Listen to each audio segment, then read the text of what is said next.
Today's episode is brought to you by pitchdb.com. Everything you need to get booked for paid speaking gigs, podcast interviews, and press coverage. If you're looking for a healthier way to satisfy your sweet tooth, you won't want to miss this episode. Today we have Ali Wing, the CEO of OOBLI, joining us to discuss how sweet proteins are changing the game in the food industry. Ali and her team at OOBLI are on a mission to create better for you sweets that don't compromise on taste. With the power of sweet proteins, they're tackling the global issue of excess sugar consumption and its impact on our health. Ali brings her passion for revolutionizing sweets to the forefront as she shares her insights on this groundbreaking technology. Get ready to learn about the future of sweets and how Ali Wing and OOBLI are leading the charge. Welcome to Talk Commerce, the podcast where we unpack the world of e-commerce and online marketing.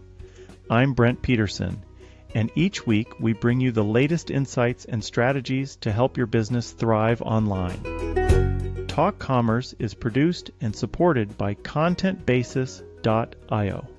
This podcast is my creative outlet and has been going now for 3 years. We are approaching 1,000 downloads every week and growing.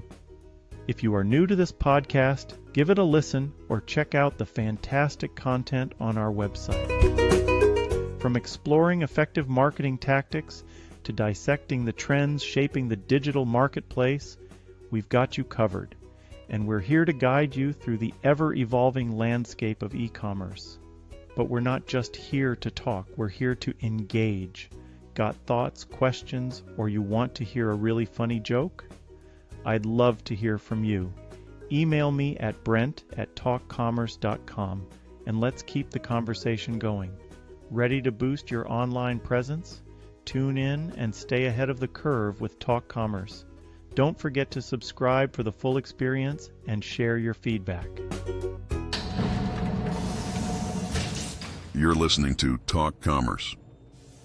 Subscribe and download at talk-commerce.com. Welcome to this episode of Talk Commerce. Today I have Ali Wing. Ali, go ahead, introduce yourself, tell us your day-to-day role and one of your passions in life. Thanks for having me here, Brett. I'm excited to be here.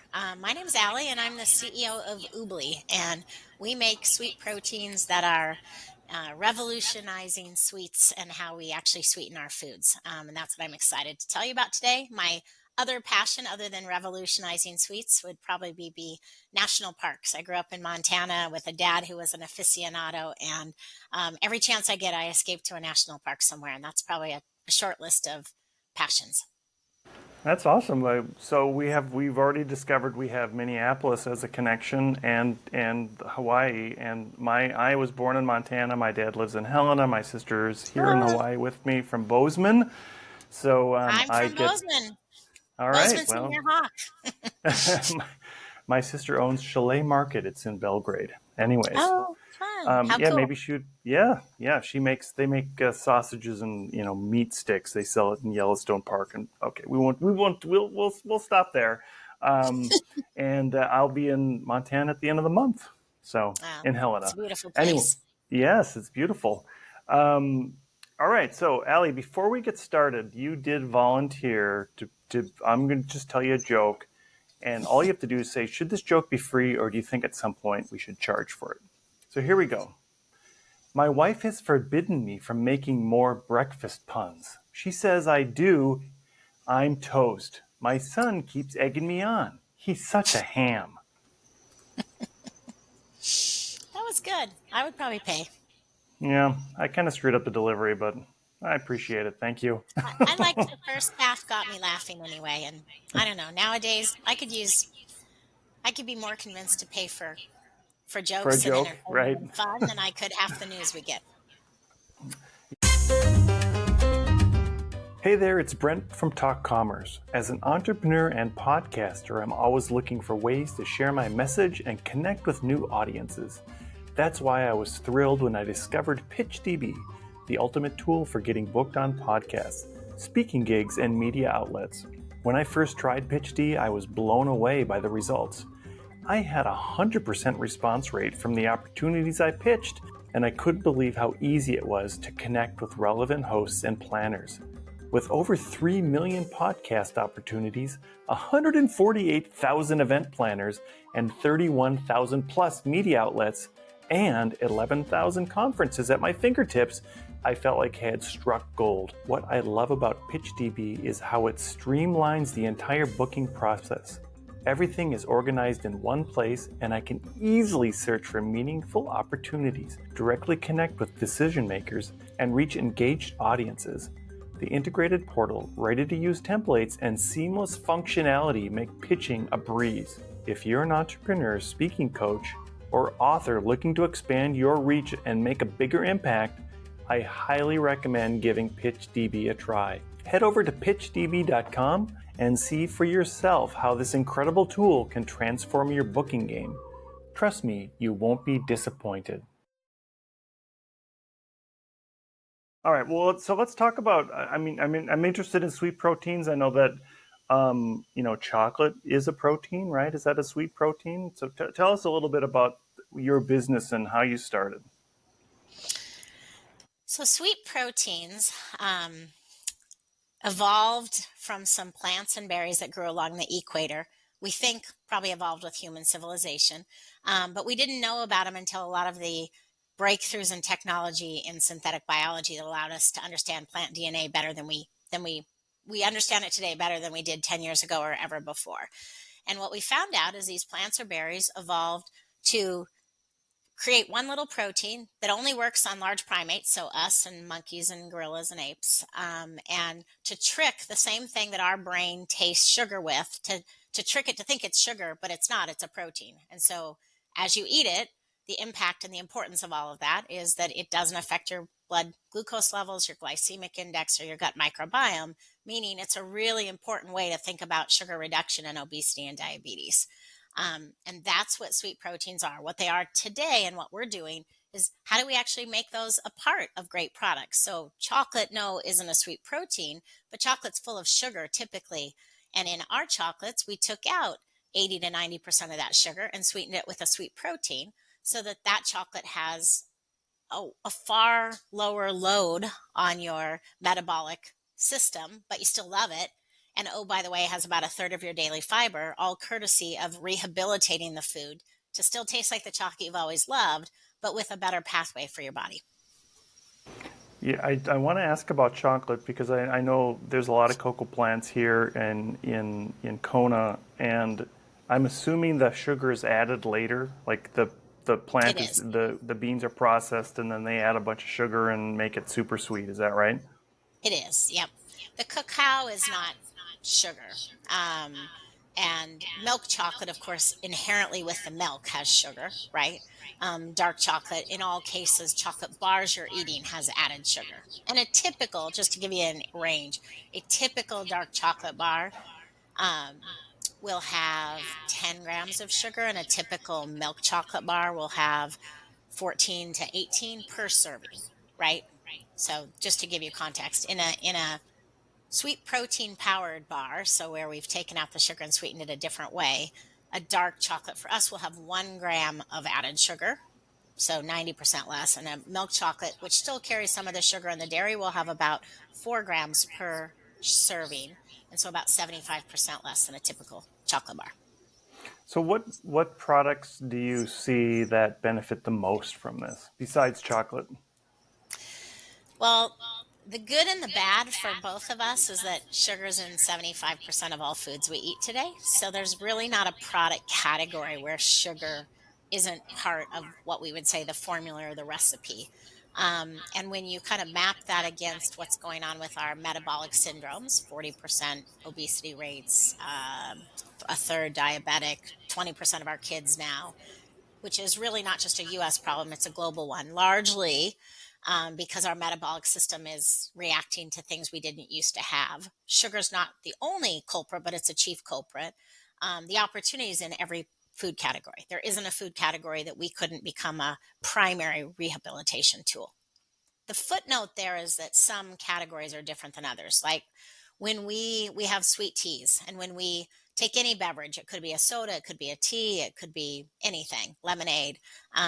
When we take out sugar and put in sweet protein, the rest is just water, because the only role of sugar in those drinks is sweetness. In a chocolate bar, or let's say a baked good, that's a really different equation, because the other role that sugar is playing when you take it out is bulking. And so one of the things we have to do is replace the bulking. And that's different than our sweet proteins, but it means that as we replace sugar in different product categories, there's different levels of complexity and different nuance, but the opportunity for replacing sugar or rehabilitating foods is kind of equal opportunity in all food categories. So if we're talking about the way it works in our body, how do the sweet, what is it, not to get technical, but how does it help us? Is it really just fooling our mind thinking about the sweetness? So we all experience sugar, primates, large primates, the same way. And we have what's called these T1 and R2 taste receptors, which is kind of the things we taste with at the front of our tongue. Whenever we eat anything that's sweet, that's where we experience it. That's the thing that sends a message to our brain and says, yay, I just got sugar, right? The way sugars do it, and every sugar that you know before you ever heard of sweet protein is what's called a small molecule type sugar. Sugar or sugar alternative, doesn't matter, plant-based, artificial, they're all small molecules. They actually, when you eat them, they kind of bombard that taste bud. And then as they move through your digestion, they're really hitting your insulin or hitting your gut microbiome. What a protein does to trick it or fake it is they actually come in and momentarily bind for just a second. They bind with your that same taste T1 and R2 taste receptor. That tells your brain, hey, you just got the sugar. But like any other protein, the moment I swallow it, it unfolds and it deactivates. So the thing that triggered the taste doesn't trigger insulin or any of your glycemic index. Kind of cool, huh? Yeah, that's really cool. So besides the, I mean, obvious benefits, do you have some good? I know that you said there's not a good cat or not a broad category, but is there specific foods that you target in the beginning to work with your product? We do. We do. What I will tell you is that the biggest, if we look at it from a problem point of view, the biggest problem with daily added sugar, and it's where we put sugar into things, is in our beverages. And that's a global number. Like if you looked across the world and said, how do we eat and how are we getting different types of nutrients as we eat throughout the day? 40% of all our sugars comes in the form of beverages. And so when we look at like trying to be a solution for tackling problems like healthcare problems, we start with beverages because it's the 800-pound gorilla of the problem. What I like about that, and it's not really the why, but the bonus is the only role of sugar in a beverage is sweetness. The rest is just water. So since sweet proteins are about 1,000 to 4,000 times sweeter on a weight basis, a typical soda, let's pretend we had an orange soda. We won't brand it. We'll just say a 16-ounce orange soda. Typical one would have about 16 to 18 cubes of sugar in it, right? If it was a full sugar one. We would replace that with water and about 0.075 milligrams of a sweet protein. So not only did it just change what was happening with a lot of sugar being consumed, it happens to also dramatically reduce calories because you just take out a lot of what's creating the calories too. It's not really why we do what we do. We're really focused on the metabolic effect, but the upside is because it's so potent. And in drinks, that's a really beautiful combination because all you're doing with the rest of what you take out is putting in water. And we should be drinking more water anyway.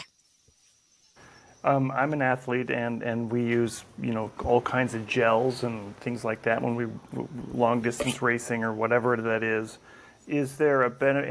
And my coach has told me many times that if I feel like I'm crashing, a lot of times it's from a lack of protein. It may not be from too much sugar, but there is a sugar spike, and there's a thing in the industry about too much sugar in your gel is going to give you a sugar crash, and people are going to starches. And is there a difference between, say, the type of sugars and carbs that an athlete would need and some of the things that you're talking about in terms of just sodas and drinks where people are just consuming them?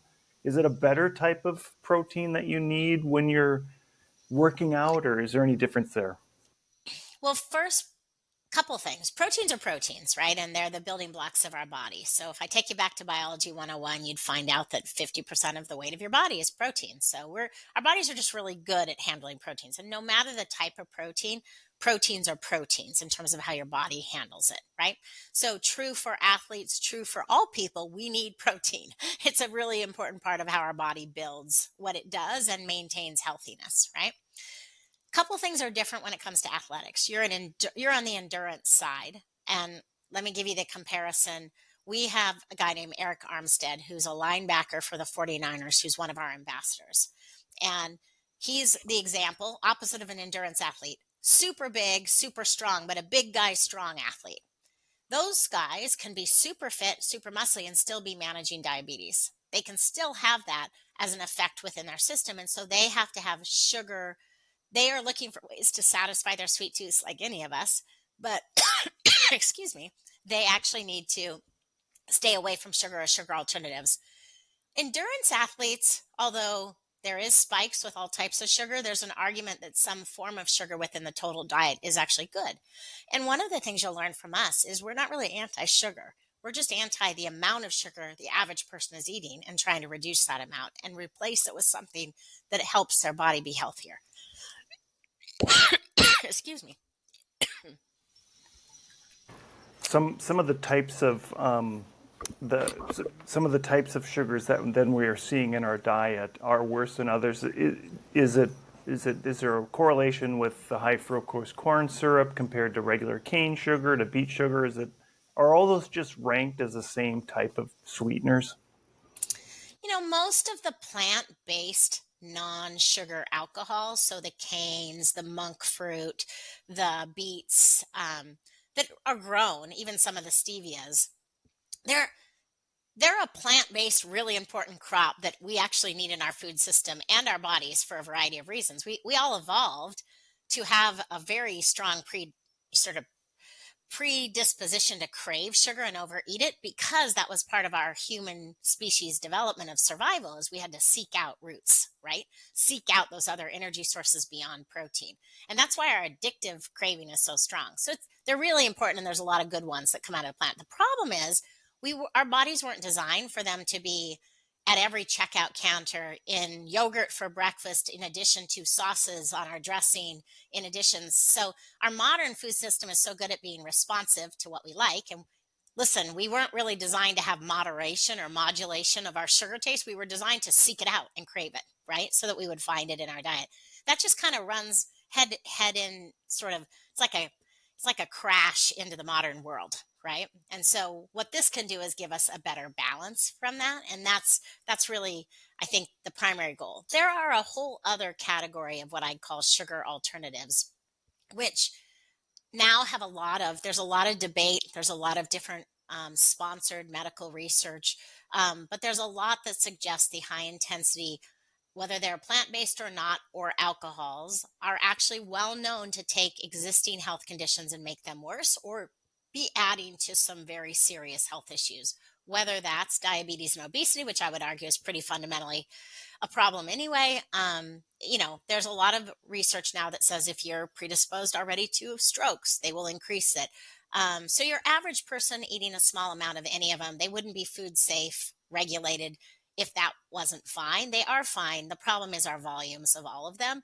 And many of those that are small molecules that never came out of nature, that are new to our body, are creating long-term implications that we just didn't really know. And honestly, a lot of the healthcare community is just figuring it out now.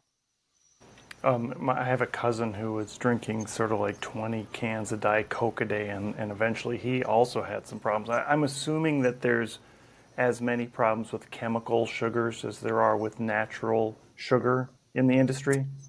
Yeah, there is. And it is. I mean, all sugars are small molecules, and all small molecules in abundance, well above what our body was intended to regulate, is a problem. That's where weight, diabetes, and everything else is coming from, right? That's one of the chief culprits, not the only one, but a really critical one. Um, and then you add into that you're talking about things that didn't exist before that are now, you mostly hear about those as having the impact in the gut microbiome, right? We're adding things. My partner, our CTO and our co-founder, always likes to say he's a fermentation guy and he's a biotechnologist. And he always likes to tell everybody we're all walking, talking fermenters. We all have a fermenter in our belly. And when we've created these new things, Some of them are actually plant based, but they're still new combinations. Many of them are artificial into our system. They might not do things in the upper part of our digestion, but over time, our living microbiome is taking new or foreign substances and changing what it's doing. And that is having an effect. And if it's a small molecule, unlike proteins that are large molecules, small molecules can get into your tissue. And that's where we know there's a lot of intersection with cancers and diseases today, is what's getting absorbed in our tissues. It's not a straight line for any one of them. You can't say all are fundamentally bad or good if you had a single serving. I'm not a big believer to say somebody can't, we should create a scare tactic of you can't have a particular packet in your coffee one day. The challenge is really volume over time. And then it goes up a lot when there are things we've created that actually weren't native to our flora, which is a live organism that's adjusting to how our body is handling its imbalances. And if we're putting a lot more into a system than we planned, we have imbalances. And that's why you see what's the most popular part of any cool grocery store today in drinks. It's prebiotic and probiotic. Doesn't everybody love to talk about that? So those are trying to manage the symptoms of this problem. I like to say what we're doing with sweet proteins is preventative, is to get us back to having less of the problem to have to symptom manage. I've seen in different parts of the world they use different things for sweeteners. So in Hawaii they have a OOBLI ice cream. Is it the same type of thing where you maybe have sweet potatoes or some other types of vegetables that are sweetening it rather than just plain sugar? Yeah, I mean, to date in our diet or food system anywhere in the world, the only thing that is sweet has been a carbohydrate or sugar like carbohydrate, meaning it's a small molecule. So even fruits, as we both know, right? Eating fruits, it would be hard to overeat the volume of whole fruits that you peel and eat. But if you started just drinking juices, that can be a primary source of health issues related to things like diabetes and obesity for the same issue because it's concentrated sugars, right? You don't run into the likelihood of that with things that are full fruits. It can happen, but you'd have to eat a lot. It's harder to eat a lot of those things. It's easier to eat the processed ones because they're concentrated forms, right? So most of the world has some fruits and vegetables that provide sweets in different ways, but they're still all small molecules and they're still all carbohydrates and they're still all part of the equation of what we're eating too much of in our diet. Tell us a little. I mean, I think I shared I was a big tea drinker, and I know that you have a tea, right? Tell us a little bit about some of the products that you create and how they differ from some of the other ones that are on the market. So our first product ever, so a year ago, we just had our first protein. We're working on about 6 of these protein. There's about 12 known in the world. And a year ago, we got our first one regulated, right? And we've been really conservative with going through everything safety because how are we going to go bend the global health curve if we introduce something that we're not certain is really safe? So we feel really bullish about it. We're excited. But we also knew our first product we wanted to be drinks. And so since our focus is very much as a global issue, we looked at where's the most interesting thing happening for young people 20 something today because they're the big adopters of new trends and changes. And we decided teas was the big opportunity because boba tea in food chains, you can imagine that we're probably working with some of those. But we also saw this growing demand for kind of healthy energy. Healthy energy, you see it in all sorts of things, and it's showing up in a lot of healthy energy teas. So ours are a healthy energy take on a fruit forward sweet tea. And I would tell you that they are about 75% less sugar for an equivalent sweet tea. And an example would be a typical tea, let's say, really truly in the South sweet tea, which we're not as sweet as yet because we're only using one protein, would be probably on average 35 to 55 grams of sugar per serving. The slightly more, let's say, coastally thinking sweet tea would be more like 22 to 25 grams per serving.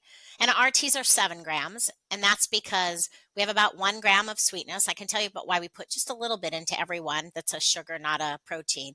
And then the rest is fruit, right? Because we have fruit forward. So we have a mango, yuzu, green tea. We have a peach sweet tea that's a black tea. We have a lemon. We have an Arnie P for our Arnold Palmer. And really what we're trying to do is just give you the people that want a sort of better healthy tea that's a sweetened tea, not having made the decision to just not have sweets, a better way to do that. And it's about a 75% sugar reduction. What I'm really excited about is that if as of today, so a year ago, that was our first protein. We now have four proteins regulated with safety. So we're working on products that have combinations of our protein. And why is that important? We kind of hold the standard of how sweet can we make something. If you tell me your favorite secret sweet, let's say you're a tea lover and you have a brand you love and this is this sweet. My job is to actually not change what you like as sweet, but reformulate it and see how can I keep the flavor you like and how much lower can I make it sweet. And what we found is that when we work with multiple proteins, we can actually go to higher sweets. So maybe we can get to that southern sweet. I'm not sure yet, but we're working on that. And how much less added sugar or fruit or whatever do I need to put in it? And what I'm finding is that we can get about 10 to 20% sweeter and we can drop the sugar added by another 10 to 20%. And that's really exciting for us, right? We start thinking we can solve more people's sweet tooth because not everybody wants to adjust around these health demands. And we're working really hard to make it so that we can meet the consumer where they are, give them what they want because we're biologically designed to love sugar. I don't want to make people feel bad. The reality is our bodies are struggling, and I do want to address the health system. Yeah, isn't it funny how, like, if you're in Georgia, it's going to be sweet tea on the counter, and if you're in Minnesota, it's going to be no sweet tea, right? So, Exactly. so you have teas and chocolates. Those are the two main products that you're doing now. Yeah, we did. So the reason we did that, we're really rolling out beverages. So you'll see us. I can tell you, you'll probably be the first to know. I think we are about to announce our new flavors for spring teas, and we'll also. We only had one green tea, and there's been a popular demand, so we'll now have a multi-pack for green tea. And we had a lot of demand from parents to give them a caffeine-free option, and so we're adding lemonades to it. So there will be black teas, green teas, which will be extended, and lemonades all coming this spring. And so our goal was really to be a beverages company. That said, we are a company that's trying to educate the world and the market on sweets and how to understand. One of the biggest challenges in this market is that consumers, if you survey consumers today, they've been trying to reduce sugar for 20 years. And if you look at our last 20 years, how are we doing? Poorly, right? So our numbers are kind of going the opposite way as what we say we're trying to do. And some of that's because food gets sweeter and sweeter. But some of that's also because we've kind of lost the wayfinding of how to understand the labels. What thing can I trust? What thing is really good for me? What thing isn't good for me? So one of the really important things we wanted to do is be able to educate people. And there is some beauty in talking about sweets with a confectionery that's different than any other type of product. So we thought, why not just do chocolates? We can do them too. We can explain to people. Everybody gets I'm talking about a sweet if I'm handing them a chocolate. Teas, you can have unsweetened teas. And chocolate, there's really no version. No, at least nobody's eating it. They're only baking with it. So we wanted to do a chocolate where we could kind of create the conversation. And we're doing a lot of that with trials and free trials and media and conversations exactly like this. Because sometimes, as simple as the idea of sweet protein sounds, it almost sounds too good to be true. Can proteins really do more than build muscle? And the answer is yes. Nobody's ever heard that before. And so we want to build examples, trust, and a pathway to follow that really what you should be looking for is more of your sweets to come from a protein. And where can we find your products? Is it only on your website right now, or are you getting through distribution? Yeah, it's an exciting moment for you to ask me that because today we are on our website, but you'll also find us on a lot of digital marketplaces, including Amazon. And any of you that have a Prime membership, you can get it shipped with your Prime membership. So we stock with Amazon and we're growing very fast. All of our products are also available there and several other digital marketplaces. And tomorrow, I actually leave for our 2024 Expo West, and it's our launch of our wholesale line. And we will be rolling our products and they're expanding products out through retailers. So I would expect this time next year, there's lots of stores you should be able to get them from. Today, there's about 100 that sell them, mostly in California, because that's where we're from. But we haven't had wholesale sales. They've just bought them from us and sold them because there's enthusiasm. We will actually be selling them, and we're excited to announce where they'll be. That's fantastic. So, Allie, as I close out the podcast, I give everybody a chance to do a shameless plug. What would you like to plug today? Oh, I'd love to say if you're interested about how to reduce sugar and you want to know more about sweet proteins, come sign up and follow us and just be in the know. Get educated. Read the blogs. Find out when we're announcing things, and whether you want our sweet teas or chocolates is secondary. What I really want you to do is find out that there's a different way to satisfy your sweet tooth, and it can be much healthier for you. And there's actually nobody that I've met in the world that doesn't need to really think about the role of sugar in their diet and its compounding issues with inflammation and everything else. That's awesome. And I'll make sure I put your contact information and the website in the show notes, so they can go and find you easily. Thank you. Allie Wing, it's been such a pleasure. Thank you so much for being here today. Thank you for having me. Really enjoyed the conversation and the opportunity to tell people about sweet proteins. It's a fun thing.